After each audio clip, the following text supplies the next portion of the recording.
tuliona kwamba swala la nguvu, kwamba Mungu ni mwenye nguvu, Mungu ana nguvu na anatumia nguvu zake vibaya kukandamiza wengine, ilikuwa ni moja ya mawazo ambayo shetani alikuwa ameyasambaza katika vichwa vya malaika kule mbinguni. Na kweli hakuna asiyejua kwamba Mungu ana nguvu. Mungu na nguvu sio jambo la kujadiliana. Shetani mwenyewe anaogopa kuhusiana na hilo. Na kama ingalikuwa ni kutumia nguvu kama shetani anavyotumia, basi shetani asingekuwepo yeye mwenyewe mpaka saa hii. Kwa hiyo hata sisi wenyewe wanadamu ambao tuko duniani tunatenda dhambi, kusingalikuwa na mtu mpagani au kafiri. Kwa hiyo ninawaza ya kwamba tuko katika picha moja sasa. Tumefanya review ya lessons zilizotangulia hasa ambayo lesson hii inafuata moja kwa moja.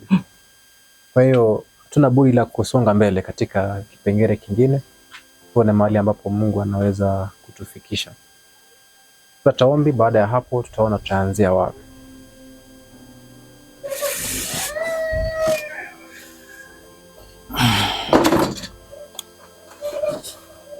Tuombe. Baba, tunakushukuru kwa maana ya nafasi hii tena. Tunapoingia kwenye majifunzo, tuongoze hadi mwisho, tuombe kwa Kristo aliye Bwana mwombezi wetu. Amen. Katika kipindi hiki tutakuwa na mazungumzo ambayo yatakuwa yanasonga mbele yakirudi nyuma kwa sababu ya muda. Nafikiri umefika wakati ambapo nafaa tufanye mafunzo ambayo yatakuwa kama ni muhtasari wa kanuni, alafu tukisonga mbele. Ila inakuwa ni vizuri katika utangulizi wa somo tuweze kusema ya kwamba notes zetu zipo available kwa yule ambaye ako na queue.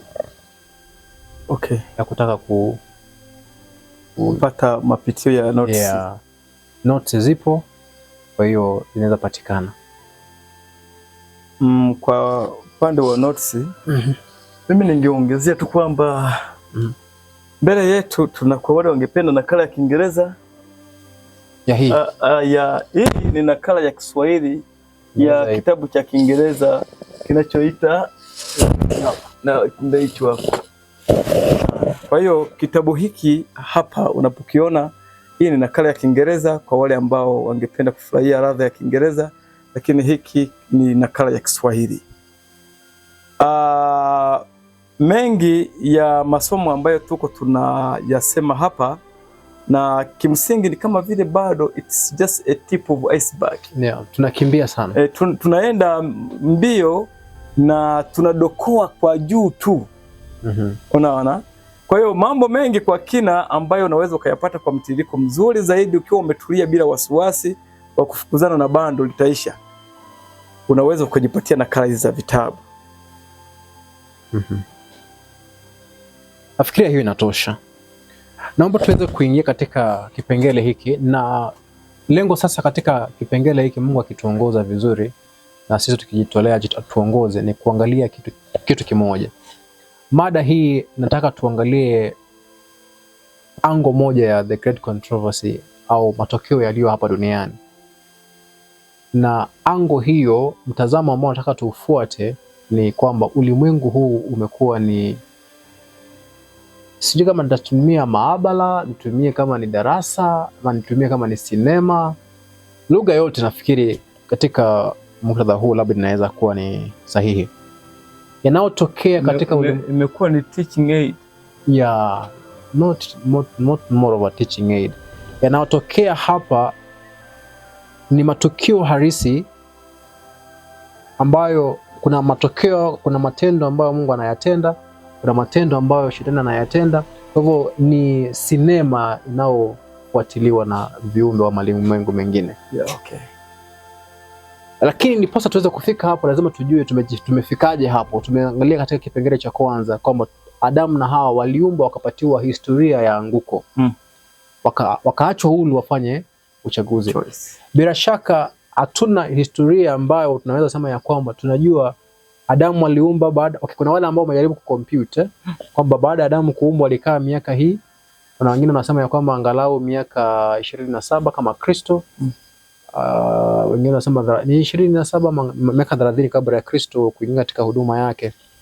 Wengine wanasema hiyo ndio miaka ambayo Adamu alichukua kabla aanguke. Ila sasa hiyo sio muhimu kwetu. Hatujui muda ambao Adamu alitumia akiwa mkamilifu katika utakatifu, katika uhuru aliokuwa nao kabla hajaanguka. Ila tunachokijua ni kwamba alipata muda wa kutosha wa kufanya kitu gani? Wa kufunzwa. Na tunajua kwamba Mungu katuma malaika asubuhi, jioni, kwa wakati unaofaa kumwelekeza na kumpatia historia yote.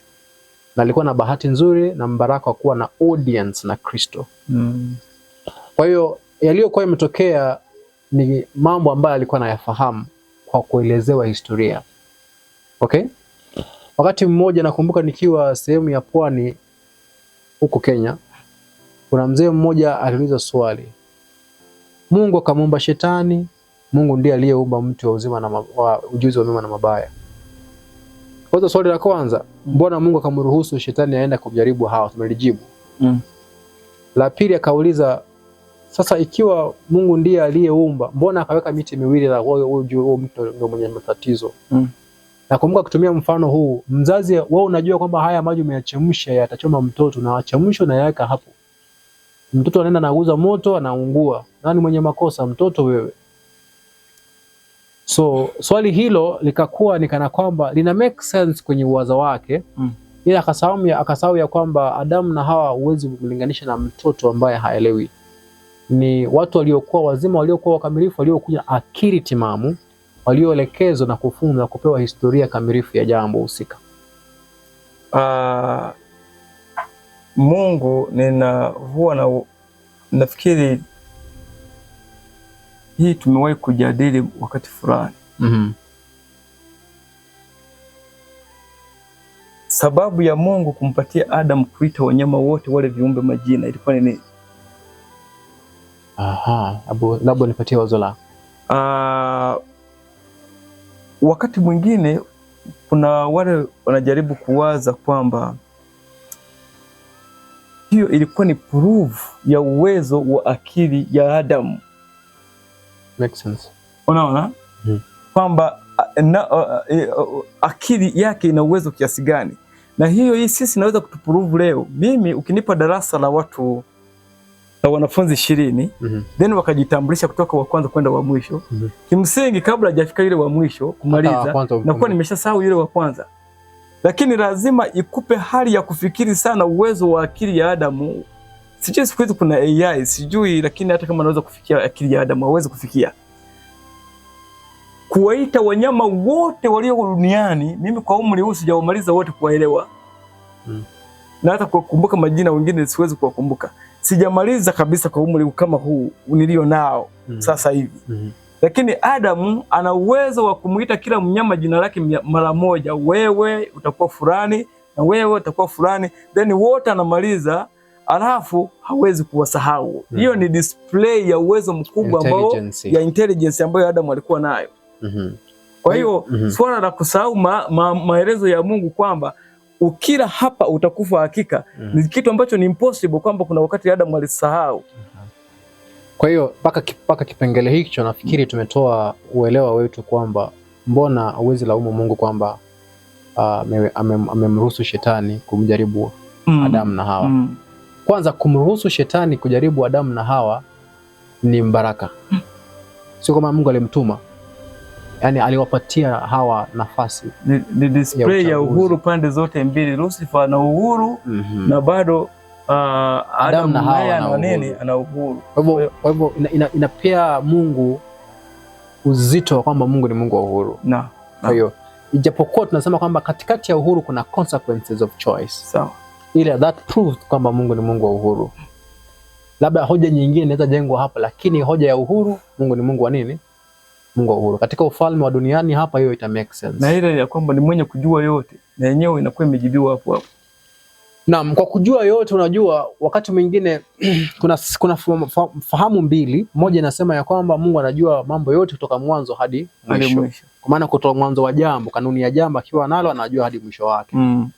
Na kuna wale ambao wanasema kwamba hakuna uhakika wa jambo. Mimi sasa huwa naona kama kuwa na uhakika wa jambo ni kama kusema kesi nyingine.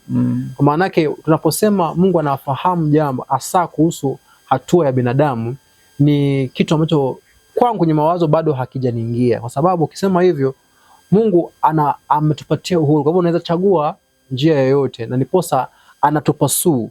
Jinsi unavyofuatilia mwanamke unapotaka kumuoa, unapasuu uweze kupata nia yake. Ila kama angekuwa anajua kwamba sisi tunachagua njia fulani, then ingekuwa waste of time. Number 2, Mungu katika maandiko yanatuambia ya kwamba Kristo alipokuja duniani hapa ilikuwa katika hatari ya kupotea, katika hatari ya kupoteza uzima na kupotea katika milele. So hatari, huwezi kuwa na hatari wakati ambapo una uhakika wa matokeo yenyewe. Kwangu ni hivi ninavyoelewa. Now, but point ya msingi ni kwamba Adamu na Hawa wanapoumbwa wanapatiwa uhuru kamilifu, ila uhuru huu una consequence. Una consequence kwa Adam, una consequence kwa nani? Kwa Mungu mwenyewe. Kwa maana Mungu anapochukua hatua ya tabia yake kuwapatia uhuru, then itamgharimu.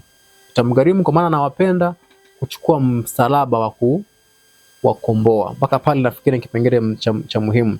Ila jambo hilo litakuwa sasa ni lesoni ambayo malaika wanajifunza kupitia watoto hawa au viumbe hivi vipya, kwamba ndio Mungu amedhihirisha nguvu zake zote yunazo, ila amewapatia uhuru wa kufanya tu gani? Wa kuchagua. Kwa hivyo madai ya shetani mbinguni ya kwamba Mungu sio Mungu wa uhuru yanadhihirika kwamba si kweli, ni mashtaka ambayo hayana nini? Hayana nguvu. Kumbuka tulisema hivi, I hope mtu ambaye anatufuatilia afuatilie vipengele ambavyo vimetangulia, asije kama tunazungumza mazungumzo ambayo ni akili zetu, kwa maana tumetoa baadhi za nukuu katika vipengele vilivyotangulia. Kwa hivyo katika kipengele hiki tutakuwa baadhi ya mambo ni kuyaunganisha kutoka kwenye lesoni ambazo zimepita, ili mtu asije akasema kwamba mbona watu wanatuambia mawazo yao, atusomei nukuu. Ila kama anataka nukuu pia anaweza tupigia simu, utaweza wekwa pale, atakutafuta, mtumishi, nipe nukuu hii kama hajaridhika. Lakini kipengele cha muhimu ni hiki kwamba Lucifer alipopeana mashtaka ya kwamba sheria ya Mungu ni ya kukandamiza, Mungu hana uhuru, sheria yake inawadhibiti malaika na anatumia nguvu zake kupata mapenzi yake katika uumbaji, Mungu anatudhihirishia kwamba hilo si kweli. Kumbuka tulisema ya kwamba pambano kuu haliwezi suluhisho kwa madai, kwa kutoa kauli. Kauli ilitolewa mbinguni lakini haikusulisha chochote. Kwa hiyo ni kitendo kinafaa kitendeke, au ni matendo yanafaa yatendeke katika hali ngumu ya kudhihirisha ukweli halisi kuhusu kuhusu pati hizi mbili. Kwa hivyo ndiposa Mungu adhihirisha ukweli kuhusu tabia yake, alihitaji kutenda. Ndiposa akatenda matendo ya uumbaji. Kumbuka katika lesson iliyopita, lesson ya 6, akadhihirisha display of power. Katika display of power, unapoangalia matokeo ya uumbaji, kumbuka uumbaji ni akili ya mtu inayodhihirika, sio? Tunaona katika uumbaji ya kwamba Mungu yote aliyoyaumba aliumba kutumia kanuni ya uumbaji ambayo ilikuwa ni nini? Ni upendo, sawa? Kwa hivyo inadhihirisha mawazo yake. Mawazo ya Mungu ni mawazo ambayo yanafanya kazi katika pattern ya nini? Pattern ya upendo. Unaelewa? Kwa hivyo katika uumbaji alipotumia nguvu zake hazikuenda kinyume na kanuni za uumbaji, bali zilitimiza kanuni yake ya nini? Ya uumbaji. Kwa hivyo Mungu ni Mungu wa nguvu, ila nguvu zake anapozitumia azitumii kimabavu, kikatili. Unaelewa mpaka pale? Mashtaka ya pili tukasema, si mashtaka, point ya pili tukasema ya kwamba mashtaka yanapojibiwa kupitia demonstration, lazima ukweli ambao ulikuwa unadaiwa katika kauli uambatane na vitendo. Vitendo visiende kinyume na nini? Na kauli alizokuwa ametoa mwanzo, kwamba mimi ni Mungu wa upendo, ili katika baadaye akatenda mambo ambayo sio ya upendo. Ni kujikana mwenyewe. Sasa hapo tukifika hapo, kumbuka ya kwamba Mungu angeingia shambani wakati ambapo Hawa anawaza kwenye akili, ameamua kuchukua tunda ila hajanyosha mkono. Mungu angeingia shambani, ni bila shaka Hawa angetumia lile tunda. Kama alikuwa na uwezo wa Mungu kushuka kama umeme. Naam. Au kupiga radi pale, kama kujidhihirisha, kwa maana yake roho wake alikuwepo. Kwa maana pia Mungu hahitaji safari ndio, kama vile Yesu ambapo wako ndani wamefunga, mara Yesu ametokea hapo. Kwa ilikuwa ni rahisi tu Mungu kutokea hapo kwenye mti na kumshika Hawa mkono. Unataka kufanya nini? Na nilisha kuzuia kufanya hapa. Na ndo hapo kwamba tusipojua kanuni ya uhuru lazima tutamkosoa Mungu kwa nini alikuja baadaye baada ya tukio kumalizika. Naam. Alinyamaza kwanza. Na kwa nini hata siwaye tu baada ya Hawa kula? Kwa nini hata sintivini hapo katikati kabla Adamu hajala? Wala kunusuru hali ya matokeo mabaya. Lakini Mungu anakaa kimya kana kwamba alikuwa amelala usingizi au alikuwa ameenda shamba, anarudi huko anakuta watoto wameshafanya nini? Wameshaharibu vile alivyokuwa ameacha nyumbani kutunza. Naona. Lakini tunaambiwa ni all knowing. Sawa? Kwa hiyo hatua moja baada ya nyingine Hawa anayochukua na Adamu anayochukua, hakuna hata moja Mungu amesinzia. Mungu ana witness. Lakini ana operate ndani ya sheria yake, ya tabia yake ya nini? Ya uhuru. Kwa hiyo tendo lolote la kuingilia hapo kuzuia moyo wa Hawa samani kidogo. Yaani moyo ukishaamua kuzuia tendo kwa nje bila kubadili moyo ni kazi bure. Huwa ni kazi bure. Huwa hasaidi. Ukifikiria tabia ya Mungu namna ilivyo, huwezi kupigana na mtu mnayekosana. Kwa sababu baada ya kumaliza kupigana naye unakuwa tu umeintensify, umezidisha kiwango cha nini? Cha uadui ndani ya moyo. Yaani ukaribu na ule mtu unakuwa umeenda mbali zaidi. Na inaweza ikawepo akakuheshimu kwa nje. Sawa, kwa sababu umemkandamiza kwa kumzidi nguvu. Lakini ndani ya moyo wake uadui umezama chini kabisa ya sakafu ya moyo na kutitia hapo. Tunapenda muonekano huu wa Mungu. Mungu kamwe hasovu mgogoro wa aina yoyote kwa matumizi ya nguvu. Kwa sababu anaelewa nguvu inaamsha nini tu? Nguvu. Naam. Nukuu hii inakuja katika mawazo. Sawa. Nafikiri ni vizuri tukisoma, ambao ni ya Desire of Ages. Sawa. Kitabu cha Tumaini la Vizazi Vyote. Ukurasa ni wa 759. Anasema rebellion was not to be overcome by force. Uasi haukupaswa kushindwa kwa matumizi ya nguvu. Compelling power is found only under Satan's government. Nguvu ya kulazimisha inapatikana tu katika ufalme wa Shetani. The Lord's principles are not of this order. Kanuni za Mungu haziko, sio za aina hii. His authority rests upon goodness. Mamlaka yake yamejengwa katika mema, mercy, love, rehema na upendo. And presentation of these principles, na uwasilishwaji wa kanuni hizi, is the means to be used. Ndiyo njia inayopaswa kutumika. Kwa hiyo hakukuwa na njia nyingine isipokuwa presentation. Now this presentation ni kudhihirisha na wala sio kauli, ni kupresent fact katika matendo. Kwa hiyo yote ambayo Mungu anayatenda hayupo kimya. Unajua mtu anasema kama Mungu uko wapi, mbona umenyamaza? Mungu hanyamazi. Yupo katika kitendo. Ila katika macho ya wanadamu na katika mfumo na oda yetu ya asili ambayo imeanguka, yupo kimya. Lakini hayupo kimya.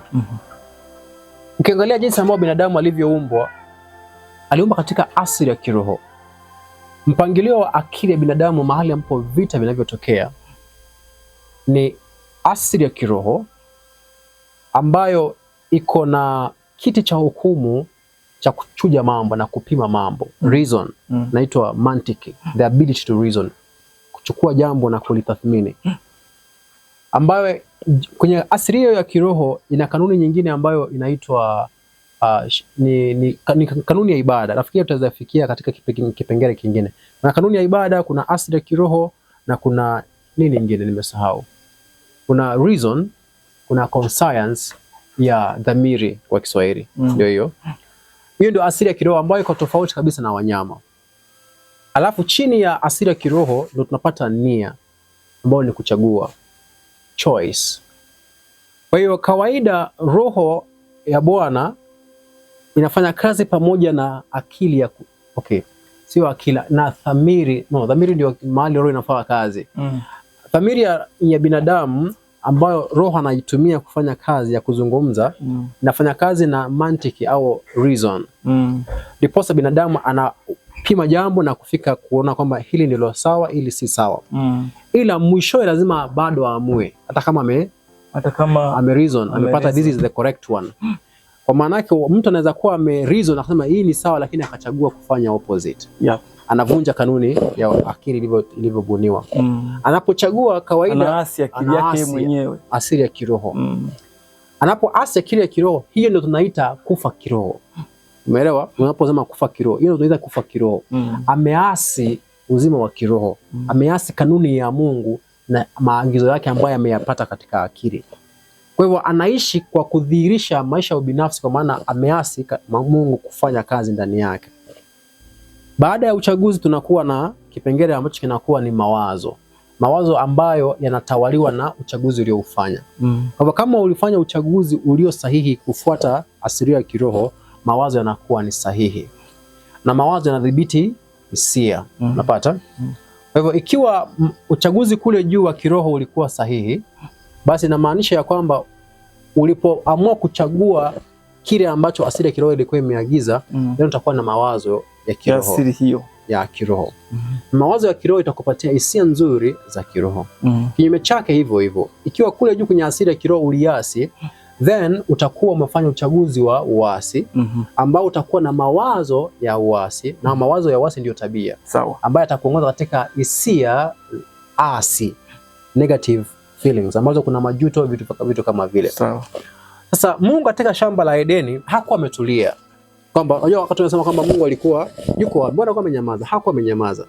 Kwa maana yake ukiangalia roho wake ambaye ni uzima wake sio mfu. Ni kanuni iliyo hai. Kwa hiyo lazima kwenye roho, kwenye akili, Hawa kama angesikia sauti ya Bwana anapomuelekeza. Na hamna binadamu ambaye sio kwa hawezi kusikia. Na hakuna binadamu ambaye isipokuwa yule ambaye amekufa kwenye dhamiri, ile ambayo Paulo anasema kwamba akili zao zimetiwa butu, umetiwa giza. Hao tu ndio ambao hawana uwezo kwa kutathmini jambo. Lakini yeyote ambaye yupo hai, roho atakuwa na zungumza ndani, ila utafanya uchaguzi wa kutii na kufuata sauti ile au kuiua. Na unapoua sauti ile, unayeua si sauti tu, unamuua Kristo ndani yako. Napata? Ndio maana msalaba unaweza jirudia hata baada ya 31 AD na ulikuwa kabla ya 31 AD. Tunamsulubisha Kristo every moment, wakati ambao tunakomesha sauti yake ndani yetu. Tunaporudia kukanyaga, tunaporudia uasi. Sasa kwa hiyo Adamu alipokuwa kule na Hawa yuko huko, Hawa kwenye mawazo yake Bwana alikuwa anazungumza naye. Ila Bwana hana njia nyingine isipokuwa kuleta mawazo. Ayapokee. Kumbuka mawazo yake yawe mawazo ya Mungu yawe mawazo ya nani? Yake.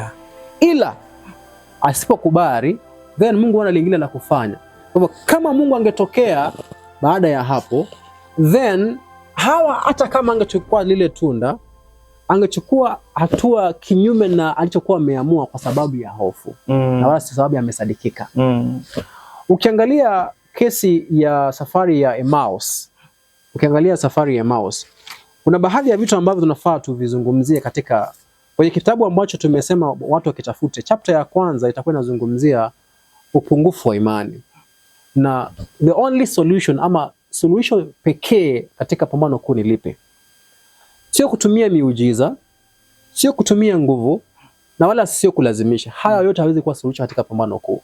Kwa maana shetani anapoingia katika shamba, kuna kipengele ambacho hatujaweza kukiingia kwenye ndani. Alifanya Mungu akaonekana mdanganyifu kwenye macho ya Hawa, kwa kumwambia kwamba Mungu alichokisema si kweli. Na zaidi ya hapa akamfanya Mungu kuwa mbinafsi, kumwambia Mungu anajua siku ambayo mtakayokula tunda hili macho yatafunguka, mtakuwa kama yeye. Kwa hivyo Mungu hataki muwe kama yeye, ndio maana amewazuia. Kwa hivyo Mungu anatumia amri zake kwa ajili ya ubinafsi wake. Unapata? Kwa hiyo tunaweza sema ya kwamba imani ya wanadamu mimi nikiwa mmoja wao, tunapozaliwa ndani ya Adamu na Hawa, tumerithi akili zao psychologically. Kwa hiyo hatuna uwezo wa kukuwa na uaminifu kwa Mungu moja kwa moja. Tumezaliwa tukiwa na disbelief. Kwa hiyo the only solution katika the great controversy, whether it is in heaven ama whether it is hapa duniani, njia pekee ya kusuluhisha the great controversy ni kufanya kinachoitwa kufanya demonstration of truth. Naelewa? Kwa hivyo kwa malaika walikuwa wanahitaji walidhihirishiwe kweli katika matendo, na hoja za shetani zinafaa ama udanganyifu wa shetani anafaa audhihirishe kwenye matendo, yaonekane kwamba ni ya kweli au sio ya kweli, njia zake ndio sahihi au sio nini, au sio sahihi. Hii yanikumbusha nukuu moja ambayo ningelipenda tuisome hapa. Hebu inasema hivi, naomba tuisome hapa. Ni Great Controversy edition ile ya 1888, page ni 498 paragraph 2. Sasa inasema hivi, kwa Kiswahili itakuwa inasema hivi mfarakano aliouleta kwa mwenendo wake mwenyewe mbinguni, mfarakano aliouleta, shetani aliushtaki juu ya sheria na serikali ya Mungu. Kwa hiyo alikuwa anadai ya kwamba matokeo yaliyokuwa mbinguni yanayoonekana sio kwa sababu ya uasi wake, bali kwa sababu ya sheria ya Mungu na serikali yake ndio imesababisha. Ni sawa sawa na sauti tunayosikia duniani hapo wakati ambapo mtu anaposema ya kwamba ninapata haya mabaya kwa maana sheria ya Mungu inadai niadhibiwe. Unaelewa? Unapopata adhabu kwa sababu sheria ya Mungu ndio inayohitaji, then mabaya unayoyapata yamesababishwa na nini? Na sheria ya Mungu. Ni hoja hiyo moja. Anaenda mbele anasema ya kwamba uovu wote alitangaza kuwa matokeo ya utawala wa kiungu. Alidai kwamba lengo lake lilikuwa kuboresha amri ya Yehova. Kumbuka amri ya Yehova ni kanuni ya uzima au kanuni ya upendo. So hakuwa anataka aiboreshe. Tukasema hawezi boresha amri ya Mungu hata yodi moja, labda mbadilishe yeye na uumbe vitu vingine vyako. Ila sasa yeye alikuwa anadai kwamba ana haki ya kubadilisha sheria ya Mungu. Kwa maana nyingine anawaza sheria ya Mungu ni kitu kilichobuniwa, kikalazimishwa na kiko na uwezo wa kutungwa vingine. Kama vile ambavyo duniani hapa tunaweza enda kwenye referendum tukafanya constitutional changes. So anawaza kwamba sheria ya Mungu ni kama hizo za wanadamu ambazo zina uwezo wa kubadilishwa. Ila hafahamu ya kwamba ndiposa ubadilisha sheria ya Mungu ni kwanza wewe upotee na aliyeumba naye apotee, ndiposa anayeumba mwingine aingie aumbe kingine tofauti. Maanake kanuni ya Mungu ni kanuni ya uzima au kanuni ya uumbaji. Yaani nafsi ya Mungu iongolewe kwanza. Alafu tumikie ule yani uasi. Actually si hata kuongolewa kwa Mungu. Kwa maanake ni zaidi ya kuongolewa kwa Mungu. Ni kumuua Mungu, ukamuumbe Mungu kwanza. Ndiposa huyo Mungu naye aanze sasa kutenda kama unavyotaka wewe huyo design. Hiyo ndio point ya msingi pale. Baada ya hapo inasema ya kwamba kwa hiyo ilikuwa lazima aonyeshe asili ya madai yake. Hiyo ndio point natafuta hapo. Kwamba shetani alikuwa amesema ya kwamba alihitaji alete mabadiliko kwa serikali ya Mungu. Yaani alikuwa ni kama mwanasiasa ambaye anatafuta kuleta mabadiliko katika nchi. Kwa hivyo ilihitajika adhihirishe madai hayo kwamba mabadiliko aliyokuwa anataka kuyaleta ndiyo nini, ili watu waone sera zake namna zinavyo-operate. Sasa kama tumepata mpaka hilo, turudi katika sasa somo sasa.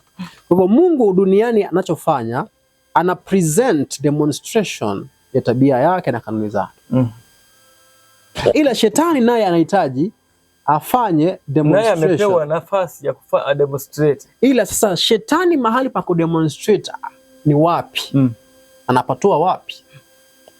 Kwa hivyo lazima aanze kutafuta ufalme wa kwake. Mahali ambapo atademonstrate hiyo. Ila ufalme uliokuwepo kwa wakati huo ulikuwa ni ufalme wa Mungu. Kwa hivyo the only way ya yeye kupata ufalme wa kudemonstrate kanuni zake na madai yake ya serikali mpya ya mpito. Ya mpito umeitaga? Yatengenezwe serikali ya mpito alafu andae katiba. Kundi alilo nalo ni cabinet ya waasi, a third, umeelewa? So kabineti hii ya waasi ambao ni theluthi, wao tu ndio cha msituni, sikuwa nataka kutumia sijui nani, lakini nikaachana nayo. Kwa hiyo bado hawana ufalme, unaelewa? Kwa hivyo kazi yao sasa ni kulenga ufalme ulio dhaifu wa unyakue. Sasa ufalme ambao upo ni wa Mungu, na hamna jinsi ambavyo katika ufalme wa Mungu wangeweza kuchukua kwa nguvu kutoka kwenye nani? Kutoka kwenye mkono ya Mungu. Na pia hawangekuwa na uwezo wa kutoa kwa nguvu kutoka kwenye mikono ya Adamu aliyekuwa katika utawala chini ya Mungu. Njia pekee ambayo angepata kuchukua dunia ama ulimwengu wowote ni kwa kudanganya msimamizi, kwa ulaghai. Akishamdanganya amweke nyuma yake. Kwa Kiingereza wanasema kwamba amuenlist kama mmoja wake. Unaelewa? Ndio maana unajua ya kwamba mti wa ujuzi wa mema na mabaya kama ule uliokuwa hapa duniani ulikuwa katika malimwengu mengine. Katika malimwengu mengine mti huu bado ulikuwepo, kumaanisha katika malimwengu mengine kulikuwa na wasimamizi kama hapa duniani. Kulikuwa na wazee wanaosimamia dunia zingine. Katika dunia zile zingine hakupata mmoja ambaye alikuwa tayari kuchukua udanganyifu wake kuwa kama ni kweli. Kwa hivyo alikuwa anazunguka. Kwa hivyo shetani hakutumwa kuja duniani hapa. Kwamba alipotoka mbinguni akaruhusiwa akae hapa duniani. Yaani Mungu alimbeba, akamtupa, akamwangalia. Pointi ya msingi ni kwamba alipotoka mbinguni, kazi aliyosalia kibaki akifanya ni kuzunguka hata kwenye malango ya mbinguni bado. Akitafuta mahali ambapo anaweza pata wa kuchukua akwe nyuma yake, ndio apate ufalme wa kudemonstrate serikali yake mpya. Ndiposa hata Kristo mwenyewe alipata kujaribiwa na shetani kwamba aingie wakuwe pamoja. Sijui kama unajua hicho. Kristo mwenyewe akiwa mbinguni, shetani alimletea majaribu amdanganye aingie nyuma yake. Ndio hapa hatujafika duniani. Hapa alikuwa mbinguni. Katika malimwengu mengine akafanya hivyo hivyo, ikashindikana.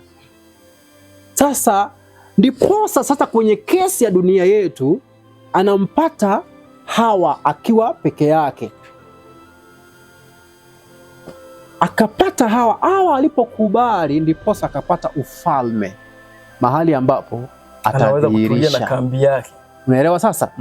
Sasa akatulia hapa. Sasa alipotulia hapa kupitia udanganyifu, so ulimwengu huu tunaoishi ni sinema ya kudhihirisha kanuni mpya ambayo shetani alidai ni kanuni ya uhuru. Ndiposa duniani hapa tunajidanganya ya kwamba unapoingia katika maisha ya nasa unafanya ni uko huru. Hivi unajua mdhambi yeyote hayupo huru? Hapana. Hakuna mdhambi chini ya dunia ambaye atasema ya kwamba yupo huru. Kwa maana gani? Adamu na Hawa walipoanguka walipoteza uhuru wao. Uhuru wa pekee ulikuwa katika uzima. Ila walipomuasi Mungu walikuwa ni mateka wa nani? Wa shetani, na wakakuwa ni wafungwa na watumwa wa dhambi. Sasa mtumwa hayuko huru. Kitabu cha Warumi 6 inatuambia kwamba tulikuwa tumeuzwa chini ya dhambi. So kumaanisha vipi? Katika dhambi hakuna uhuru, ila sisi tumeaminishwa kwamba ni nini? Ni uhuru. And that's why unapata vijana ambao wanadanganywa na shetani, wanasema kwamba tuna enjoy life. Jambo la pili, nguvu haiwezi rejesha upendo wakati ambapo upendo umetoweka. Kwa hiyo ndio maana sasa katika ulimwengu hapa njia inayobaki kabisa ni Mungu kuleta kweli na kuacha nafsi huru kufanya uchaguzi. Now, kwa nini pia inafika pahali ambapo Mungu hatumii matendo ya maonyesho kama njia ya kudhibiti imani ya watu wake au kama njia ya kusimika imani? Ni kwa sababu, kwa mfano, fikiri ya kwamba katika maisha ya Kristo alipokuwa amefufuka akiwa barabarani kuelekea Emmaus. Akapatana na wanafunzi wake wakiwa barabarani kuelekea Jerusalem. Alipoingia katikati yao kwenye mazungumzo, kwanza hakujidhihirisha kama yeye ndiye Kristo. Aliwaelekeza kupitia maandiko, akitafuta kuelekeza fahamu zao au asili ya kiroho na kupata ushahidi. Ndiposa baadaye akajidhihirisha. Mbona hakujidhihirisha kabla ya hilo? Ni kwa sababu alichotaka zaidi ni kujenga imani, na imani haiwezi jengwa bila ushahidi, kulingana na kitabu cha Waebrania 11. Ushahidi ndio unaokuja ndiposa usimamishe hoja na kuleta kweli wazi, ndiposa akili ya mtu aliye na uhuru atathmini na kuamua.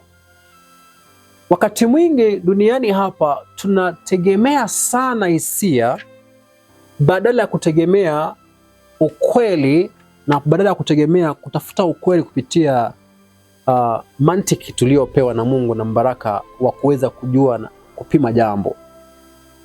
Kwa hiyo ndiposa shetani yeye huwa anaenda kinyume na taratibu hiyo. Yeye hupenda kutumia hisia. Ndio maana yeye ndiye pekee anayeweza kutumia vitisho. Katika ufalme wa Mungu tunaambiwa kwenye kitabu kinachoitwa Matendo ya Mitume, katika kitabu kinachoitwa Matendo ya Mitume, roho ya unabii, Ellen White anasema maneno haya ni kinukuu. Naomba niweze kusoma. Kitabu cha wazee, Acts of the Apostles, anasema paragraph 2. Earthly kingdoms ruled by ascendancy of physical power, but from Christ's kingdom every carnal weapon, every instrument of coercion is banished. Falme za dunia zinainuka kwa kutumia nguvu za mwili. Lakini kutoka kwa ufalme wa Kristo, kila silaha ya kulazimisha, kila silaha ya mwili imeondolewa. This kingdom is to uplift and ennoble humanity. Kwa hiyo katika ufalme wa Mungu tunaambiwa kwamba hamna silaha yoyote ambayo inafaa itumike. Kiposa tunaambiwa kwenye kitabu cha Ufunuo ya kwamba atakayetumia upanga vile vile naye atakufa kwa upanga. Petro alipoona ya kwamba ana bidii kumtetea Kristo alipokuwa ameshikwa, alitumia upanga aliofikiria kwamba Kristo alikuwa ameuitisha walipokuwa wameambiwa waenda wakatafute panga. Hakufahamu upanga, Kristo anapozungumzia upanga anazungumzia upanga upi. Akaenda akatumia upanga ule na akakata sikio la askari wa wale waliokuja kumnasa Kristo. Kristo aliweza kumkemea, akamwambia asije akafikiri kwamba alikuwa amekosa malaika wa kuja kumtetea, na vile vile akamwambia atakayetumia panga vile vile atakufa kwa upanga. Kwa nini Kristo anafanya haya yote? Ni kudhihirisha kwamba katika ufalme wake hamna jinsi ya kuweza kusuluhisha pambano na mgogoro isipokuwa moyo kuweza kukubali ushahidi uliotolewa na kwa hiari kuchagua. Kwa hiyo katika uumbaji wa binadamu, kinachofanyika pale Mungu anapoonyesha nguvu zake katika uumbaji, mwishoni siku ya 6 anaumba binadamu ambaye anawakabidhi uhuru na anawaacha uhuru kuchagua wanachotaka kukitenda, ila anawaongoza na kuwapatia njia inayostahili. Wao wanaacha huru kufanya uchaguzi. Wanapopata watoto, Mungu akakusudia ya kwamba waishi katika mazingira hayo hayo, wapate watoto, baba na mama wajitoe katika kuwashughulikia watoto, jinsi ambavyo baba na mwana walivyoumba wanajitoa kwa ajili ya kushughulikia viumbe wote. Na ikafika siku ya saba alipoweka pumziko ikakuwa ni ishara ya uhuru ambao aliwapa malaika waweze kutafakari yote walioyaona na ushahidi walioupewa siku 6 kuhusu mashtaka ya shetani, akawawacha huru waweze kutafakari kwa saa 24. Mpaka hapa inatupatia picha ya kwa nini uumbaji ukawa ni njia kuu ya kuweza kupeana majibu kwa mashtaka ya shetani aliyoyaleta dhidi ya Mungu. Mpaka hapo tukishaweka point hiyo ikaeleweka, tunapata anguko la shetani ambayo itakuwa ndiyo point yangu ya mwisho katika kipengele hiki. Unaingia kwa sababu Adamu na Hawa waliweza kutafsiri matamshi ya Mungu katika nadharia ile ya haki bandia ambayo shetani alikuwa ameanzisha kule juu. Unapoangalia kitabu cha Mwanzo, Mungu alikuwa amewaambia kwamba hakika mtakufa. Sentensi hile tulizungumzia katika kipindi cha 6.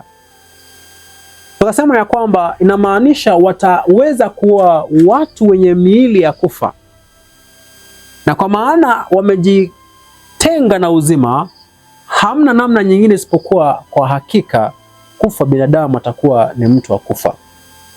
Ila wao walipopata matamshi yale kutoka kwenye tafsiri ya shetani, waliweza kuamini ya kwamba haingewezekana wao wafe kwa kula tunda tu. Ni kweli kwamba tunda lile lenyewe halikuwa sumu la kuweza kuangamiza Adamu na Hawa, kwa maana Mungu hakuumba mmea wote wenye sumu. Sumu haikuwa kwenye tunda, bali sumu ilikuwa katika wazo ambalo wangelipokea na kulitendea kazi, likawa ni kanuni ya tabia yao, ambao ni udanganyifu kuhusu Mungu. Udanganyifu huu ndio uliokuwa unawakilishwa na mti ule. Ndio maana ule mti unaitwa ni mti wa ujuzi. Ujuzi ni knowledge, ila knowledge iliyo hapa ni counterfeit knowledge. Ni ufahamu uliobandia, kuhusu Mungu, ambao uliwafanya wakaamini ya kwamba Mungu alipokuwa amewapatia maagizo kwamba wasile, ilikuwa ni kwa sababu ya ubinafsi wake na wala hamkuwa na hatari yoyote. Unapoangalia Mungu anapoingia kwenye shamba, naomba tuangalie kitabu cha Mwanzo 3. Mungu anapoingia kwenye shamba, mstari wa 9 anasema ya kwamba Bwana Mungu akamuita Adamu akamwambia, uko wapi? Naye akasema, mstari wa 10, nilisikia sauti yako shambani, nami nikaogopa, kisha nikaona niko uchi na nikajificha. Kwa hiyo tunapata ya kwamba Adamu anakili ya kwamba kwa kweli alisikia Mungu akiingia shambani, na hakuwa na ujasiri wa kuweza kumwendea Mungu, akawa na hofu. Ni nini ambao imetendeka katika masaa haya ya huzuni ambayo yameleta tofauti jinsi ambavyo Adamu anampokea Mungu anapoingia kwenye shamba? Kwa maana Mungu hajabadilika, ni yule yule. Kwa maana maandiko yanatupatia ushahidi kwamba Mungu habadiliki. Ni nini ambacho kimebadilika? Kama Mungu habadiliki, inamaanisha kuna kitu kimebadilika ndani ya Adamu na Hawa kinachowafanya wawe wanamkimbia. Unapoangalia maandiko yanatuambia hivi. Kitabu cha Waebrania inapozungumzia kusudi la Kristo kuweza kuja duniani hapa, anatuambia maneno haya nikisoma. Kitabu cha Waebrania mlango wa 2. Kitabu cha Waebrania mlango wa 2. Ule mstari wa 14. For as much then as the children are partakers of flesh and blood, he also himself likewise took part of the same, that through death he might destroy him that had power of death, and that is the devil. Kwa maana jinsi ambavyo wana wanashiriki mwili na damu, hivyo hivyo naye alishiriki kwenye hayo, ndiposa aweze kumharibu yule aliyekuwa na nguvu ya kifo, ambaye ni nani? Shetani. Mstari wa 15. Hii ndio point. And deliver them who through fear of death were all their lifetime subject to bondage. Kristo lengo lake la kuchukua wanadamu ni kwamba alitafuta kuwaokoa wale ambao katika maisha yao yote wamekuwa katika utumwa kwa sababu ya hofu ya nini? Hofu ya mauti. Wanadamu tupo chini ya nguvu ya shetani kwa sababu ya kipengele kinachoitwa hofu. Sasa ni vipi ambavyo hofu imeweza kuingia kwa mwanadamu? Na hofu hii tumeambia ni hofu kuhusu nini? Mauti. Kule mwanzo tumepata ya kwamba Mungu alipokuwa anaingia shambani walikuwa wanamtoroka kwa sababu walikuwa wanaogopa. Sasa ikiwa walikuwa wanamtoroka, maana walikuwa na hofu, na hapo tumepata ya kwamba hofu ambayo binadamu wako nayo ni hofu ya kifo. Kwa bila kuweza kushuku au bila kuweza kubahatisha, hofu ambayo Adamu na Hawa walikuwa nayo ni hofu ya kwamba kifo kilichokuwa kinawakondolea macho kingetoka kwa Mungu waliyekuwa wanamtoroka. Kwa maana walikuwa wanamuogopa Mungu, waliogopa, na tumeshajua hofu iliyokuwa ndani yao ni hofu ya kifo. Kwa hivyo ikiwa walikuwa na hofu kifo, basi mbona walikuwa wanamtoroka Mungu kama Mungu siye yeye aliyekuwa anaenda kuwaletea kifo hicho walivyoelewa wao? Kwa hivyo sentensi ambayo Mungu alikuwa ameitoa kwamba kufa hakika mtakufa, Adamu na Hawa walitafsiri ya kwamba Mungu ndiye ambaye angekuja kuangamiza na kuwaua. Ndiposa unaona Adamu na Hawa wako mbioni kumtoroka Mungu. Kwa hivyo mpaka hapo tunapata ya kwamba binadamu nao wakaweza kuanguka katika mtego wa hatari ambao uliweza kunasa malaika udanganyifu wa mwisho wa kwamba Mungu unapovunja amri yake hana lingine isipokuwa kukuadhibu na kukunyang'anya uzima na kukunyang'anya yote uliokuwa nayo. Hilo likawafanya waingie katika mchakato wa kupambana kuokoa nafsi zao. Ndiposa unapata tabia hiyo katika mazungumzo yale. Adamu anapoulizwa nini umefanya, hakubali. Anapambana kujiokoa nafsi yake kwa kumtoa kafara mke wake. In extension, hapo unapata ya kwamba anamwekea Kristo lawama aliyemuumba yule mwanamke. Akasema kwamba mwanamke uliyenipa hayupo tayari kuchukua wajibu, yupo katika shughuli ya kujitetea. Hawa naye unapompata anapeana jibu la swali nini alichokitenda, naye hivyo hivyo anatoa jibu la kujitetea nafsi yake, kujiokoa nafsi yake. Unapata kanuni ya upendo imepotea. Wamebaki kuwa ni wanadamu ambao walikuwa wamejawa nafsi, ambao walikuwa tayari kutoa wengine kafara kwa ajili ya usalama wao. Kwa hiyo hilo ndilo ambalo lilikuwa ni kanuni au ndio msingi wa bona Adamu na Hawa waliweza kuingia katika uangamivu walioingia, wakubali au wakupokea udanganyifu kwamba Mungu ndiye aliyekuwa anakusudia kuja kuangamiza. Mpaka hapo nafikiri itakuwa tumepata kipengele cha muhimu kwamba kwa hiyo Mungu hana lingine isipokuwa kuweza kutafuta kurejesha imani ambayo imevunjika kwa familia yake.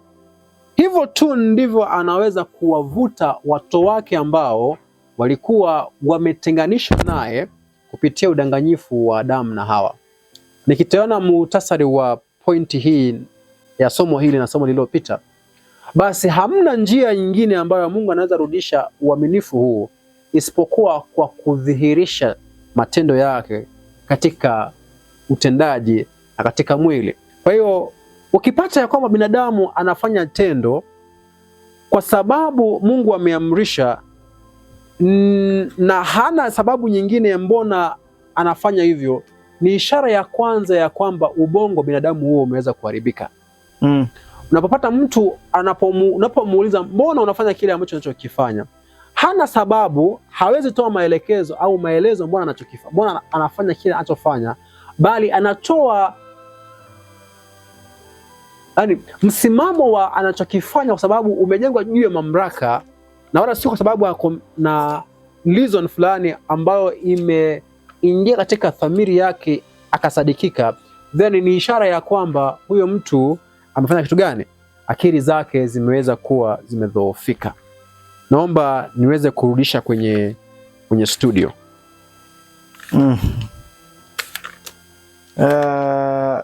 Nilikuwa na hii niseme kwa mtu yeyote ambaye wale walio na watoto na watu wazima wale ambao wanaofanya kazi chini ya mtu mwingine. Miongoni mwa mambo ambayo ni ya kitu muhimu kabisa katika mwili wa mwanadamu kinachofanya thamani yake iwe thamani, sio maumbile. Ukiwa na maumbile hata mazuri lakini ukawa na akili mbovu, then thamani yote ya yale maumbile inakuwa imeshuka.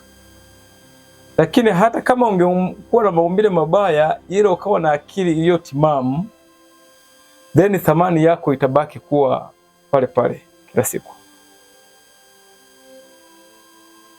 Na kwa nini maandiko Mungu anakataza matumizi ya nguvu ya kulazimisha, coercion?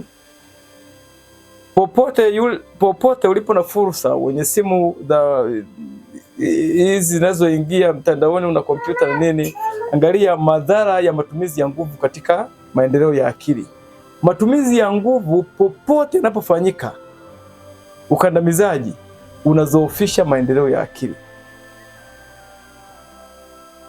Iwe ni katika malezi ya watoto wadogo, kama nguvu inatumika sana na ukandamizaji katika familia, watoto wa hapo watakuwa wasio na ujasiri, wasioweza kujisimamia, wasiojiamini hata wenyewe kwa kila neno wanalofanya na tendo lolote. Na wakati mwingine nafikiri unaweza kuona kwenye familia zile ambazo tunaita familia bora katika jicho la kijamii duniani, na familia zile ambazo zinatoka kwenye mzazi yule mgumu kabisa, maskini, anaishi kwa jembe au kwa kutegemea ng'ombe, wale ambao viboko ni kila siku, ndio mazungumzo. Wale ambao nyuso ziko serious masaa yote, hawana muda wa kucheka na watoto au na familia ambazo hazina vicheko, baba akiingia watu wanakimbia. Maendeleo ya akili ya pale huwa ni dhaifu. Watoto wanaotoka katika eneo hilo watakuwa na utii wa nje, nabii anazungumza, lakini na saikolojia inasema watakapokuwa wamepata fursa ya kutoka nje mikononi mwa wazazi wao, wakati wanapokuwa mbali na wazazi wao, hawako tena chini ya mikono yao, ndipo watadhihirisha udhaifu mkubwa zaidi wa akili. Kwa hiyo Mungu asingeweza kutulea wanadamu au viumbe wake kwa kutumia matumizi ya nguvu, kwa sababu Mungu daima anataka maendeleo yetu ya nini? Ya akili. Sasa maana yake unasema nini? Kwa hiyo watoto wasichapwe? Hapana, hiyo mimi sijasema. Kwa hiyo tumuombe Mungu sana atujalie utulivu, maamuzi ambayo yanafikiria madhara yatakayotokea kuliko suluhisho ya muda mfupi.